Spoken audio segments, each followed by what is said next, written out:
Real Madrid আর্সেনালের সাথে ৩ গোল হজম করে মাঠ ছেড়ে যাবে, এটা আর্সেনালের কোনো খেলোয়াড়ই হয়তো কল্পনা করেনি।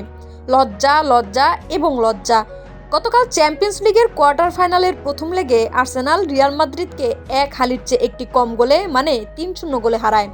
ম্যাচে ডেক্লান রাইস করেন ২ গোল এবং মিকেল মরিনো করেন ১টি গোল। রাইস ১২ মিনিটের মধ্যে ফ্রি কিকে ২টি গোল করেন, যা ছিল এক কথায় দৃষ্টিনন্দন।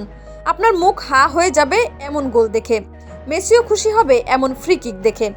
গতকাল আর্সেনালের ছিল অবিশ্বাস্য রাত। রিয়াল মাদ্রিদ ম্যাচে তেমন প্রভাব বিস্তার করতে পারেনি। ৭৫ মিনিটে মরিনো যে গোলটি করেন তা লিও মেসির আইকনিক সেলিব্রেশনের গোলটির সাথে কিছুটা মিলে যায়। কিপারের ডানবারে গা ঘেঁষে গোল, চমৎকার। রিয়ালের কোর্তোয়া যে সেভ দিয়েছেন তা না দিলে হয়তো ৭-০ হতে পারত। রিয়াল স্টার এমবাপ্পে বলেছেন, রিয়াল মনে হয় মাঠেই ছিল না। Arsenal coach Mikel Arteta Real মাদ্রিদকে হারিয়ে বলেছেন, এটাই ফুটবলের সৌন্দর্য। রিয়াল আত্মবিশ্বাসী, কারণ ম্যাচ হবে বানাবুড়তে। তবে যেটা মনে করিয়ে দিতে চাই, ২০১৯ সালে উচল সেমিফাইনালের প্রথম লেগে বার্সেলোনা ৩-০ গোলে লিভারপুলকে হারিয়েছিল, কিন্তু দ্বিতীয় লেগে এনফিল্ডে লিভারপুলের কাছে ৪-০ গোলে ধরাশায়ী হয় বার্সা। রিয়াল ফ্যানরা বার্সেলোনার পরাজয়কেই শক্তি হিসেবে দেখতে চাইছেন।